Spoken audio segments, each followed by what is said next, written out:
Hey, Rod. Okay, well, good morning, everybody, and welcome to the third quarterly download for 2022. Rod, am I coming in okay? It's perfect.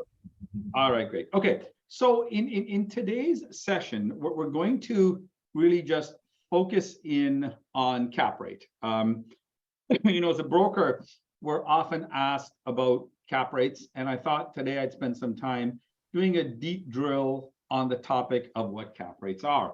And when someone says to me, what is the cap rate or who determines the cap rate? Well, quite frankly, the answer is the marketplace determines the cap rate, because the seller's got a cap rate, the buyer's got a cap rate, the appraiser's got a cap rate, the lender's a cap rate, right? But the actual cap rate for a building is determined by the marketplace. So I'm going to spend some time just talking about that concept of what is a cap rate. We are in interesting times right now, right? Like there's so many things going on. We've just come out of, a 2.5-year COVID fog where literally we were in a fog. And, so now we sort of come out of that fog. And so most of the world is kind of out of that fog.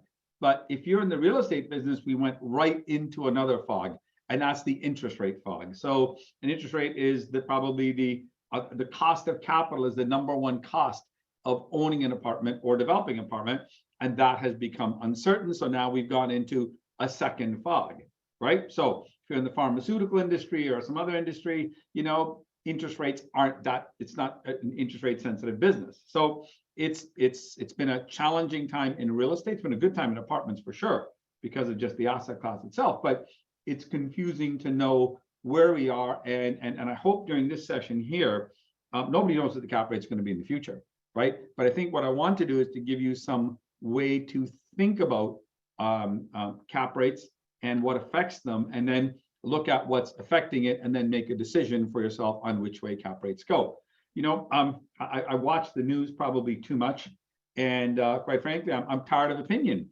What I want the newscaster to give me is just sort of the facts, right? And then let me make my decision on where things go. In a similar way, let's just look at the components of cap rate, and then you can make a decision as to which way you think they're going to go.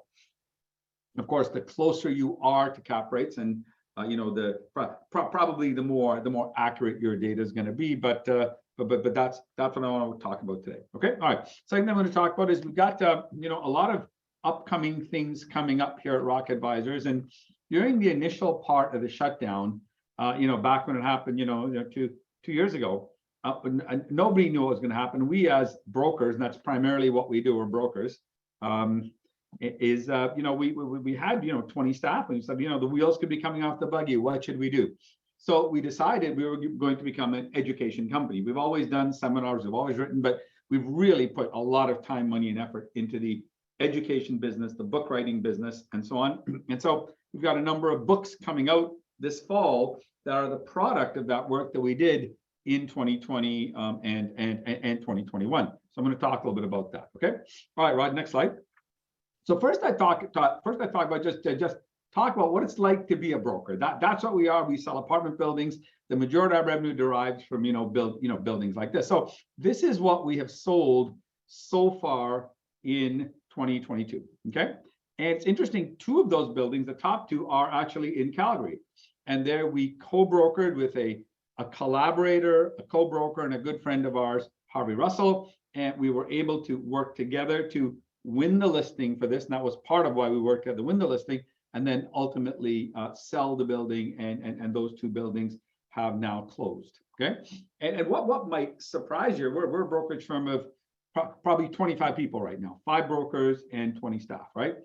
It took that many people to close 6 deals. Now, and I want you to understand the broker, there's lots of brokers on this call, you get this, right? But for the people that aren't in the brokerage business, we closed 6 deals, but you live with a lot of uncertainty in this business. I mean, those 6 deals that we did here could have just as easily been 12 deals, right? There's a number we pitched on, things like that, sales that didn't go through, or it could have been 0, right? So if you ever want to consider a career in the brokerage business, it comes with really having a very high tolerance for risk and for living in an uncertain world. It's the opposite of working at City Hall and having the most, stable paycheck that there is.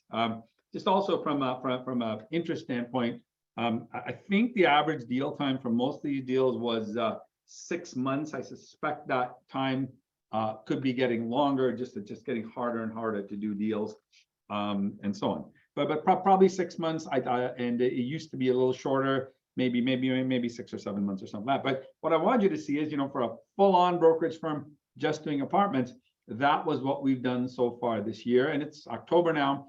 And my guess is that, the year is pretty much baked. Maybe we'll sneak one more in there for the year, but we start in probably July setting up for next year's brokerage deals because of the long cycle, right? And when I talk about 6 months, I'm talking about, from getting the listing signed to closing date. And sometimes you're doing work well before to get that listing signed, which is a sort of a good part of our business. Okay, so there's a little insight into the brokerage business if any you're considering. It's a wonderful business to be in if you have the if you have the constitution for living with uncertainty. Okay, all right. So let's start with first the state of the nation, right? So we're going to talk about cap rates. Cap rates are really, in a sense, the confidence that you have in the apartment market or the sub-market, and it's a combination of the asset class and so on. So we live in an extraordinarily uncertain world, right? So on the state of the nation, when I'm speaking at our annual conference, I would usually start with this presentation. So all my comments are focused on the apartment sector only. And I would say that the two positives for the apartment is, number one is Canada. So Canada, we live here, so we don't see Canada maybe as clearly as we can. We see all kinds of problems, and things like that. But if you look at Canada from a global standpoint, it actually is a blessed country. It's got a lot of things going for it. Partly is our geography, partly is being next door to the United States, partly is energy, food. But I think one of the most important things about Canada is its institutions, its lack of corruption, its stability, and things like that. And Rod, just go to the next slide and I'll come back for a minute. So this was the largest deal done, I think, in Canadian history. Okay. And this was the Cherry Hill complex. TD Securities were the brokers on it. We were the advisors with them. We initially sold this project in 2011, and we sold it to Minto, Kingset, and Hoop. Right after their 10-year hold, they reached their benchmarks and they decided to sell it. Everybody would have thought that the buyer for the largest deal in Canadian history would have been a pension fund, an institution, some sort of syndication of big name players. It wasn't. It was a private German family, right? And look, it's a family that had been here for many years investing in real estate. But I think it's interesting that the largest deal in Canada last year, and probably ever, of one transaction, went to a private German family. And I think that goes to the strength of Canada, that somebody outside of Canada was willing to make a bet on 2,200 units and a shopping mall at one intersection in what is a secondary market in Canada. Okay, Rod, let's go back. So what I'm saying is that what keeps apartment prices high, cap rates low, demand relatively high, is the fact that Canada itself is seen as attractive, right?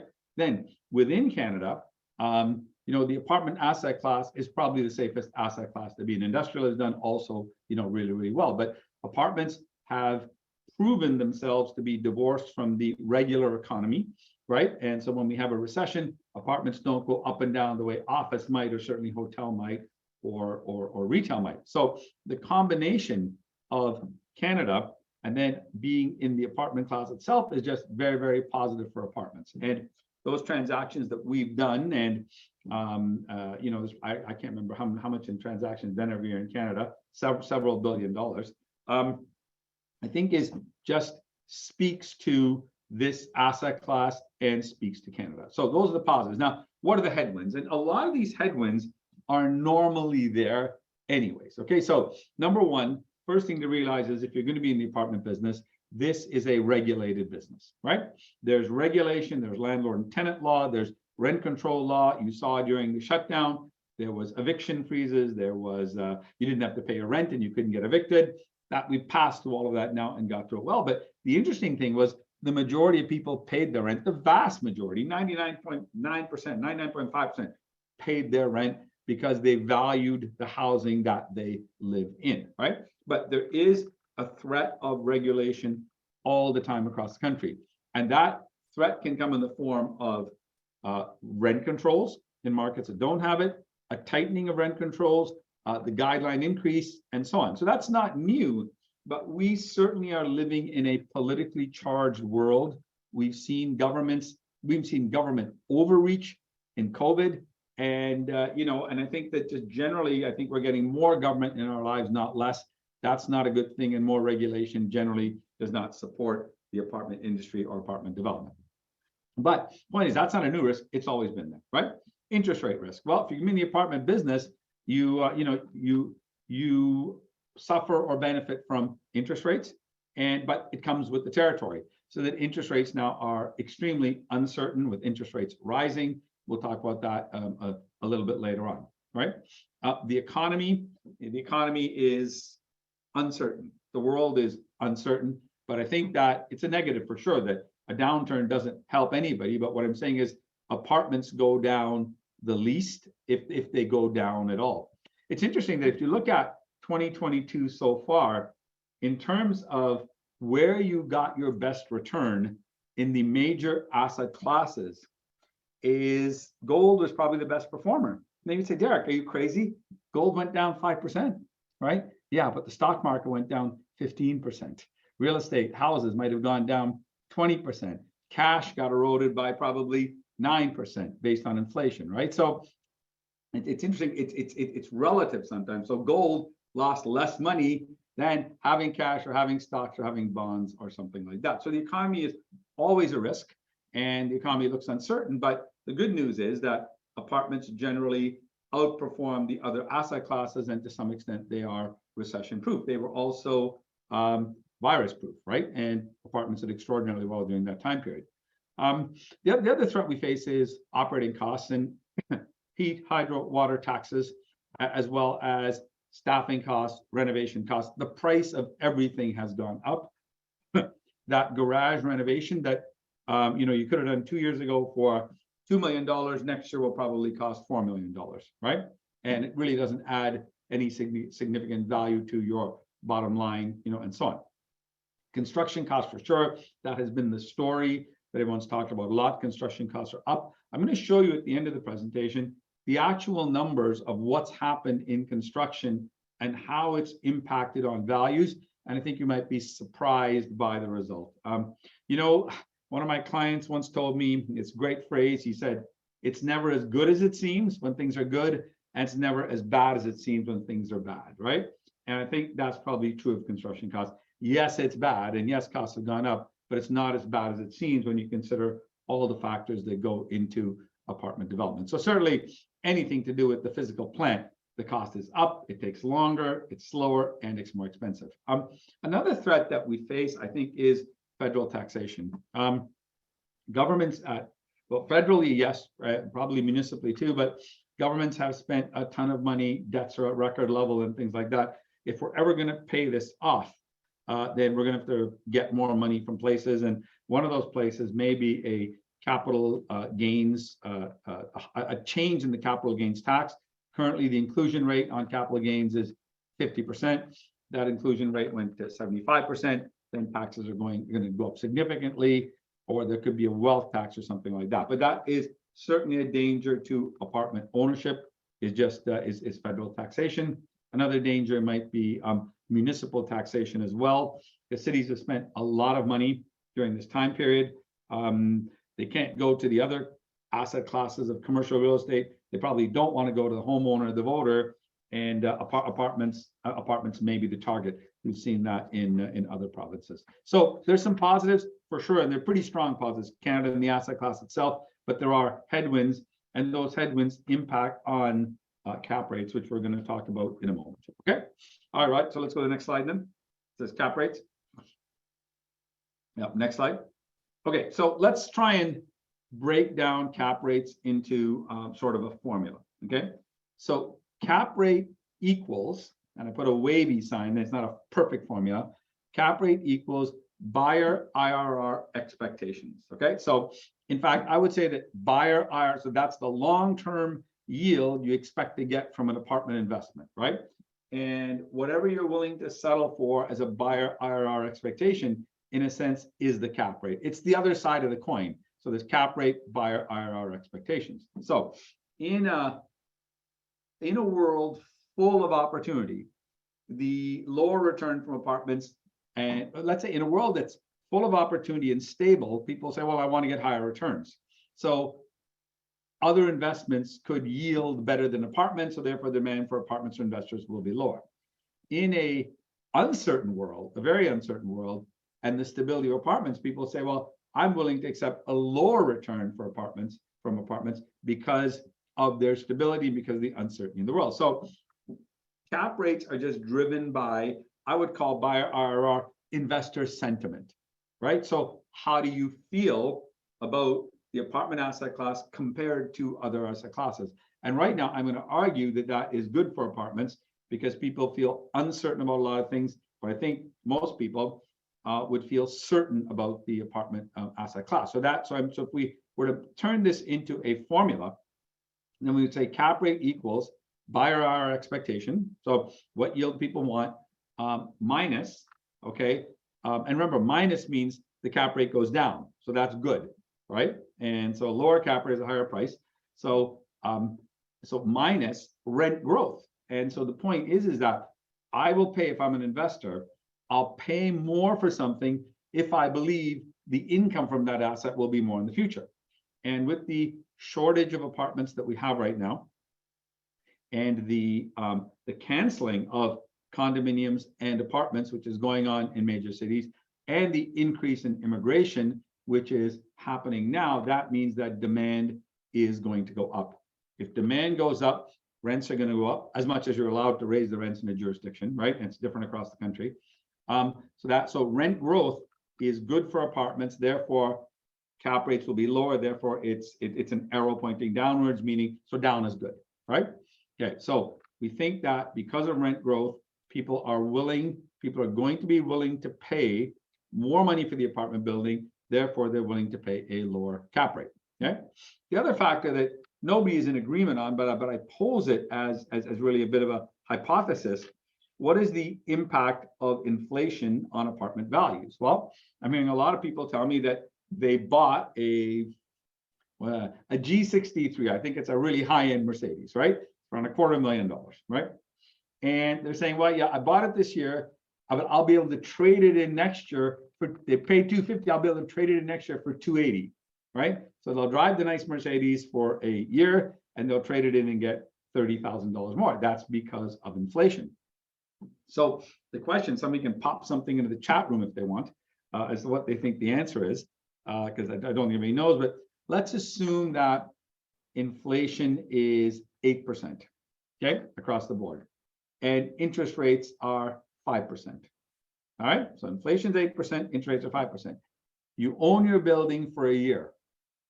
Is your building worth 3% more? That's my point. In inflation, the theory would be everything goes up. I don't think apartments go up at the same rate. But the question is there a difference in value in your apartment building from year to year because of inflation, right? So I think that inflation could also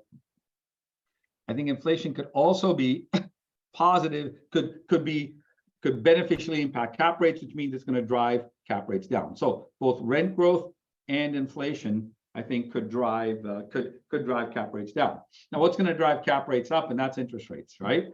The cost of capital is your single largest expense of an apartment building, and so interest rates are going up. And now, but interesting enough, interest rates at the damage has already been done to the long end of the yield curve, right? So most apartment owners don't take a floating rate, they don't take a 1-year, 2-year mortgage. They typically take a 5-year or a 10-year mortgage, right? So I don't think that 5- and 10-year mortgages have moved up anywhere near the short-term interest rates. I noticed that, Paul, I noticed you had logged on. If you want to maybe just pop into the chat room, what are interest rates, CMHC and non-CMHC, or anybody? for apartments right now, right? For about 5-year and 10-year, right? But I think that interest rates are everyone, buyers say, well, Derek, interest rates up, cap rates have to be up. I'm not so sure. In fact, I'm not sure that interest rates and cap rates track each other very strongly. And it's an oversimplification of a complex valuation process for apartments, a complex world, and just all the things going on in the world. Interest rates going up doesn't mean cap rates go up, doesn't mean real estate values go down. Okay. And so that's the formula. Now let's look at this thing with an example. Okay. Now, next slide. One of the challenges in Canada is that there are so few apartment transactions. Look, we spend most of our time doing this, selling new apartments. Okay. At any given time, we'll sell 5, 6, 7 buildings in a year, and maybe there's about 20 sold in a year in the country that are new construction. So it's very hard to get a handle on what cap rates are, the quality, and you can't mix them all together, A, B, and C class, and so on. But I'm going to use US data here. This is provided by a friend of mine, a guy named Ron Whitten, super bright guy, economist, tactician. And so he collects data in the US market. And I'm not saying it's identical, but what I'm trying to point out here to you is a theory, right? And so if you look at the graph here, let's start with the yellow line, follow the yellow line. That is buyer IRR targets. Okay, so that's what an investor is hoping to yield, right? So back in the beginning of this chart in 2011, they were hoping to get, let's say, between 10 and 12% yields, but as interest rates dropped, then their expectation dropped, right? So you can see that yellow line, maybe you can follow along with the cursor here, Rod. I don't know if you can do that, but you'll see that, right? You'll see that yellow line dropping, okay? Now, the next line is the green line, and that's apartment cap rates. Again, it's US data, but what I'm trying to show is the relative difference. You can see that buyer IRR expectations and cap rates follow each other pretty closely, right? So when buyer IRR goes up, cap rates go up. When they go down, they go down. Make sense?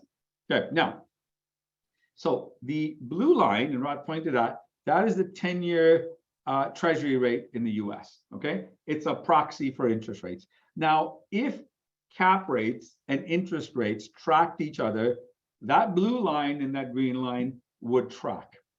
They don't. Look at the gap between the blue line and the green line as years go by and at different spots, right? Okay, so you can see that at a certain period, yeah, right there where the arrow is, there was a tiny gap. Okay, see where the red circle is, there's a huge gap. Okay, so the gray line at the bottom, the bar chart, plots the spread between the 10-year treasury and the cap rate. Okay, and you see that there is not a correlation between interest rates and cap rates. Okay, and that's really what I'm saying is it's not surprising when you think about it in detail, because investors are prepared to take a lower yield for a more stable asset, and in a stable world, apartment cap rates don't necessarily go up. So the projection by this guy Whitten, it was as smart as anybody in this, is that he's saying that buyer IRR targets expect to probably be flat. Okay, he expects cap rates to be flat, and he expects interest rates to go up, which they have. Okay, so he expects that spread between 10-year treasuries and cap rates to narrow, and that's what he's showing in that point there. And that narrowing isn't as significant as it was back in 2000 and 2006, where you see that gap was tiny, right? So I think this is proof, or at least data for you to make a decision on, that cap rates and interest rates are not tied together closely, because if they were, the blue line and the green line would track better. So what do the numbers say? Well, the correlation is 0.62. So one correlation would mean they track, right? But 0.62 means that 0.62, the correlation of 0.62 is when interest rates change direction with cap rates. So we're not saying they go up lockstep, but 0.62 correlation says that when interest rates go up, cap rates go up, not how much, right? So even in the overall trending, the correlation is only 0.62, right? So Interest rates are driven by our expectations. They're driven by rent growth. Maybe they're driven by inflation. And yes, to some extent, they're driven by interest rates, but it is not the single and only factor. And I thought that was what everybody suspected, because if that were the case, apartment cap rates would have shot up tremendously with interest rates going up. They haven't. And we've done a number of deals during this time period, and we are seeing cap rates not changing very much at all. I would say that in the deals that we've showed you, many of those were done during this interest rate fog period. The cap rates hadn't changed at all. The number of buyers was less for sure, but there are still strategic quality buyers out there who are buying apartments, but the numbers are going to be down. If I had to make a guess, I'm going to guess that there is going to be a significant, if this situation we have now continues, there's going to be a significant spread between the bid and the ask of apartments. And I don't think very many apartment sellers are going to be forced to sell or motivated to sell if they don't get the price. So I think you're just going to see that spread between the bid and ask result in less deals happening going forward, because the buyers are going to say, well, you know, the deals don't pencil as well because interest rates are up, operating costs are up, blah, blah, blah. And the seller is going to go, I want my price. And if I don't get my price, I'm not going to sell. So I suspect that that's probably what we're going to see in the future is less transactions. I guess, Rod, that means we're writing more books, right? Because that's what we do when, you know, when transactions go down. So I hope you found that helpful. I hope you found that useful. It's not simple, but maybe you can just understand the components that make up a cap rate. Okay. All right. Okay. Rod, let's go on to the next slide. So the thing that we have heard more and more and more than anything else in the last little while, from the political campaigns to the overall discussion, and that is the topic of affordable housing. And we have a shortage of rental housing in Canada, for sure. Part of the reason we have the shortage of rental housing is we've had, you know, several generations of rent controls. I think we've had 7 iterations of rent control legislation in Ontario. Quebec's had it, other provinces it comes and goes, and it's resulted in stymieing and stagnating new apartment construction. So we're at the point now where we have a significant shortage of rental housing, and we don't talk about single family homes, so that's not our business, but rental housing is our business. And so everyone is saying, what is the solution to the affordable housing crisis? Well, the answer is there is no one solution. It's a multivariate problem that was caused by 40 years of no new apartment construction. There's no one magic bullet. There's no simple answer to this. Worse, the situation is not getting better. The situation is getting worse, because with interest rates going up, we have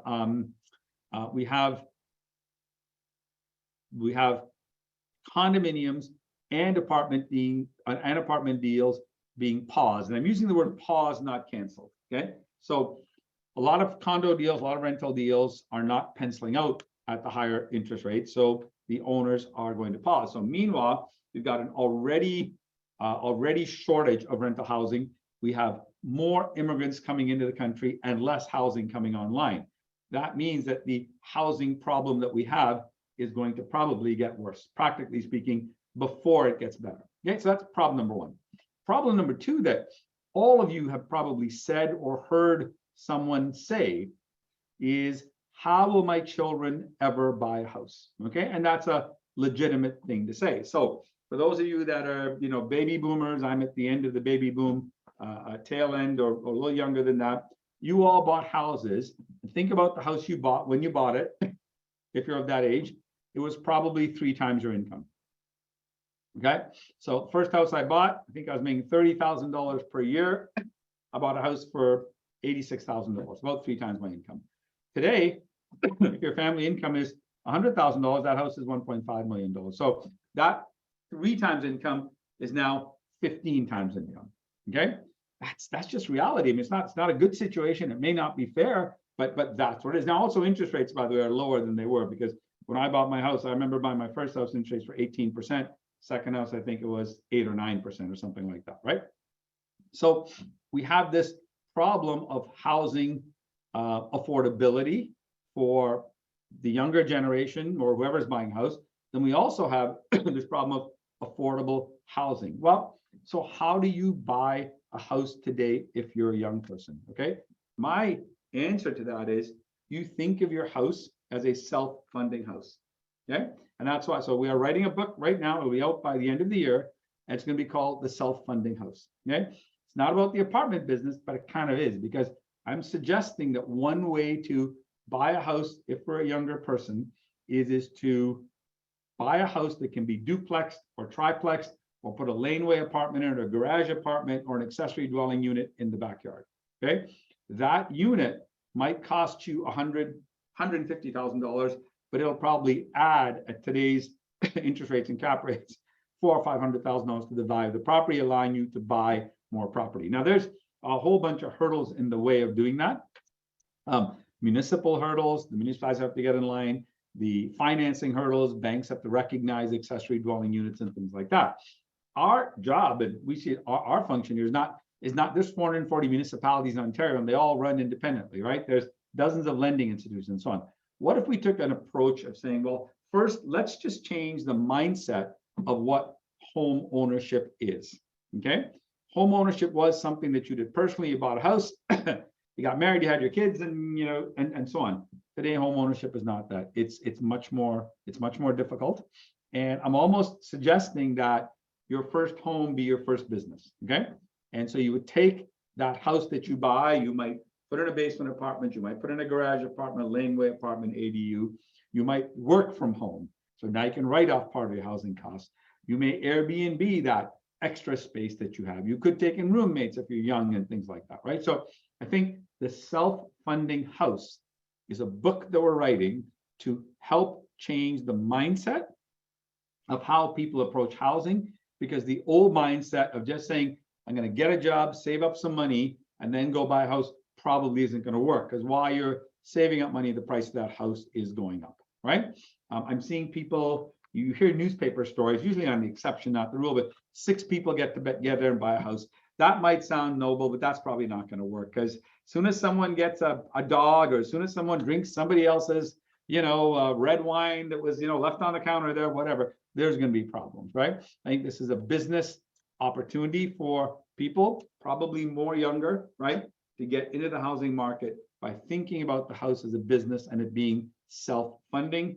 Hence, we're writing a book on the thought process that parents have to go through, young people have to go through, lenders have to go through to create this model of the self-funding house. To a large extent, and the book is, I think, half written.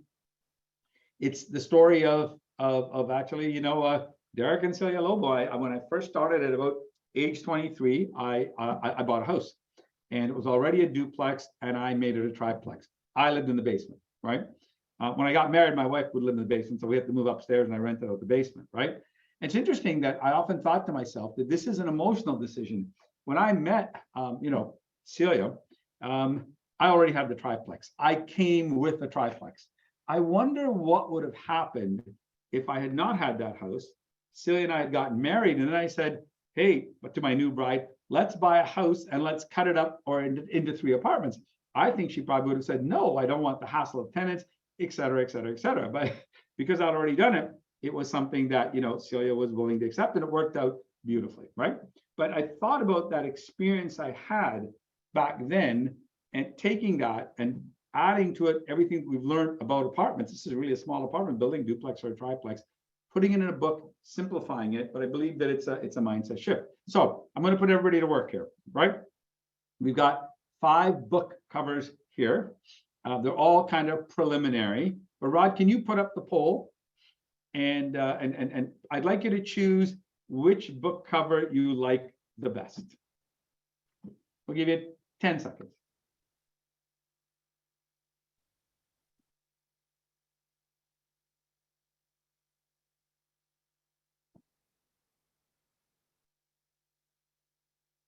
All right, Rod, so why don't you end the poll and let's see what we got here. I think I'm going to win a latte, Rod.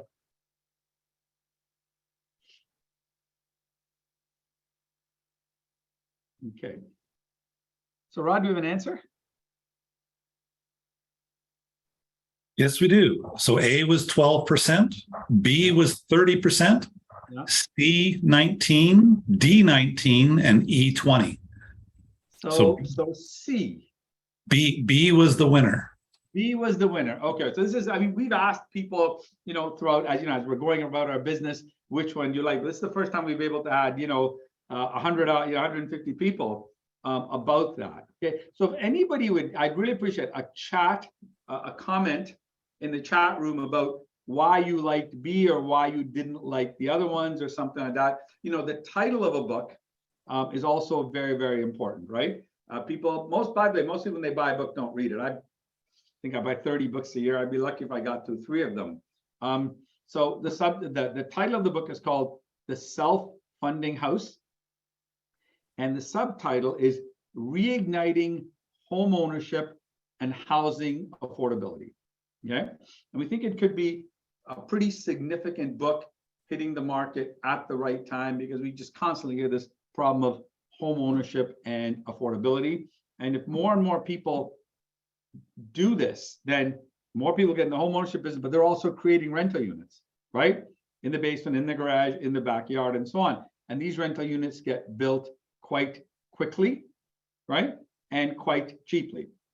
So if you want to build a high-rise tower of, you know, 20 stories high, and you want to build housing, it's going to cost you, pick a number, $600,000 per unit. Okay, but if you build this basement apartment, it might only take 3 months, and it might only cost $150,000, and it's probably a more affordable rent.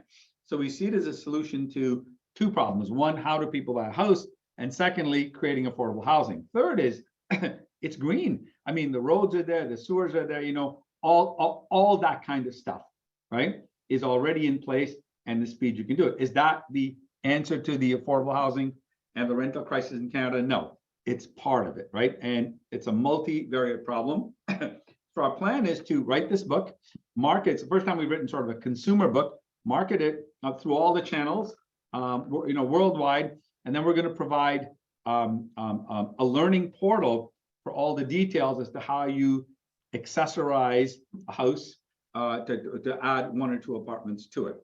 The actual details of how you go about doing that, and I'll be very modestly priced. The idea here is to encourage people to take charge of their financial future. Your first house is your first business, and I guess the other thing we think about, it's the right thing to do. It's the right thing to do. We've been blessed by many years in this business, and we think that this is a great, maybe a great business opportunity for us or some of you, but we think that this is an important thing to do. Okay, thanks for listening, Rod. We've got our book cover vote done. Okay, so it was B, right? B. Yes. Okay, great. Okay, all right. Okay, thank you for that. All right. Okay, so next slide. Okay, so I'm going to talk a little bit about construction costs. We did a detailed financial analysis. We're just showing you sort of the highlight, right? Was in 2020, 138 unit apartment building. We kind of, you know, did the income, you know, the rent, the utility costs, and the construction costs. And then we ran that exact same building, the exact same location again in 2022. Okay. And the biggest change was that the rent went up 20%. Okay. In that time period, in this GTA location, the rent went up 20%. Okay. So then next slide, then we reran the full construction budget and model. And again, I'm just showing you I'm going to just show you the conclusion. I was very conservative in our assumptions. I moved the cap rate from 425 to 475. Okay. I don't think cap rates moving 50%, but I don't want anybody accusing me of saying, you know, you're painting too rosy a picture. You know, things are tough, right? So we kept same building, same location, moved the rents up, moved the operating costs a little, moved the construction costs up a lot, and construction costs went up 20%, and we moved the cap rate up. Okay. So number one, when we did our analysis, the NOI went up. The NOI went up by 21% because you were just pushing more money into the building. Yes, your operating costs have gone up, but your NOI actually went up a little bit. Okay. Number two, yeah, was that we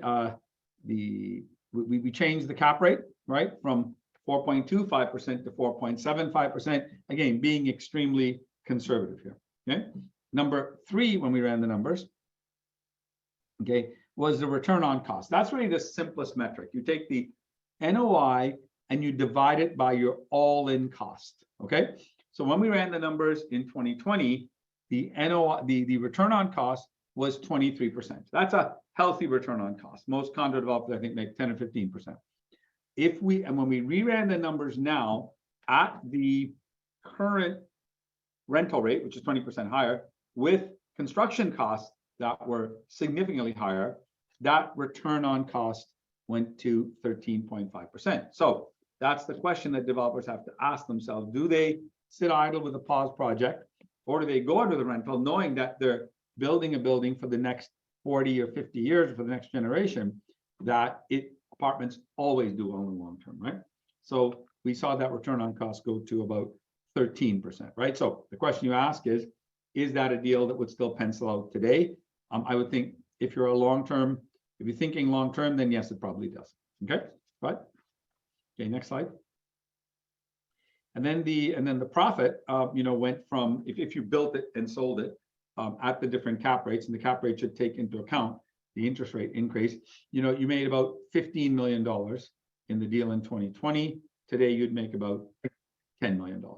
Okay, so would you still build this building for a $10 million profit in 2022? That's up to the individual developer to understand, or to make that decision. Now, the point I want to make here is that everyone said that with construction costs going up, rentals are no longer viable. I think rentals in 2020 were very viable with a 23% return on cost.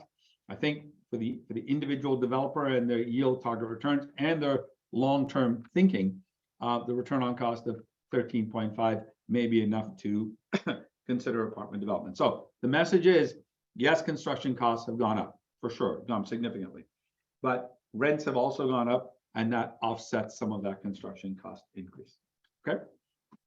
All right, Rod, let's wrap up. So we've got several events coming up and more that will be announced. This is our annual event. It's an exclusive event for really just private developers. Okay, so if you're a private apartment developer, this event would suit you. We run it at RCMI. It's a beautiful facility in Toronto, and it's June 7th and 8th, and it's a 2-day event. We limit it to 50 developers attending, and it's a very interactive session with deep drill topics, less speakers, more content. There's not that many panels there with 5 or 6 people on them. They're people who are actually walking through the mechanics of developing and constructing an apartment building, and at the level of detail that people want to know about. Okay.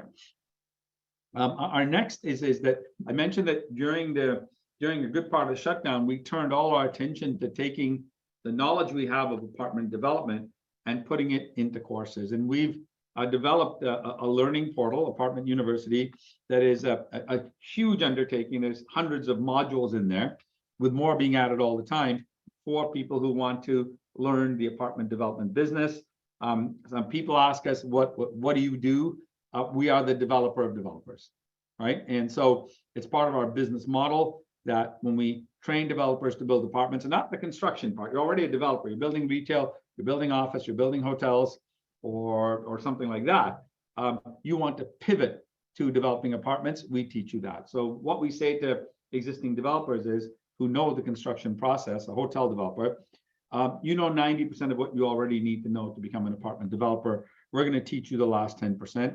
And developers, being who they are at different stages of the process, you can't teach it to them sort of sequentially. We give them all those tools, and then we consult with them and work with them. So we're ready to release this this program now. It also comes with some monthly consultation with us, as well as automatic admission to our annual conference. Okay. We have our next seminar coming up is November 29th, Toronto Real Estate Forum. It's the day before Real Estate Forum Day, the global property market event as well. Informer runs that event. It's titled the Institutional Apartment Developer and Investor. And we recognize, and we have clients who are private developers, and we have clients who are institutional apartment developers. They think, they act, they behave, drink very differently, right? One are private guys who drive F-150s, right? And the other one are institutional guys who have careers in development, and some of them have now pivoted over to apartment development. So this event, which is at Real Estate Forum, is strictly on the institutional apartment developer and investor, how they think and how they manage risk, how they go to credit committee, et cetera, and how they design, build, and run apartments, and most times for the long term. The previous event is for the private apartment developer, and they're just very different animals. Rod, next one. Books and ebooks. So you can buy right now the Intentional Apartment Developer and the Affordable Housing book on Amazon, and the first one is about 300 pages. The second one's about 200 pages. The last book on the right-hand side, you might find that title interesting, America Needs More Apartments. If I named it Canada Needs More Apartments, no American would ever buy it, okay? Because they're Americans, right? If I call it America Needs More Apartments, Canadians will buy that book. Make sense? That's my logic. Anyways, that is 1,000 pages. It's everything that we've done and taken, put into a encyclopedia on apartment development, and we think that's going to be ready in October, and it will be where good books are sold online and on our webpage. But stay tuned for that. Okay, Rod, next slide. I think that's pretty much done, for the day. Our next session is going to be on January 5th. Hard to believe the year is going to be over. Next time we talk together will be in the new year. Okay, so hope you appreciate what we did on cap rates. Thanks for voting on our book cover. Maybe Rod, we've got some more clarity on that. And happy Thanksgiving, everybody.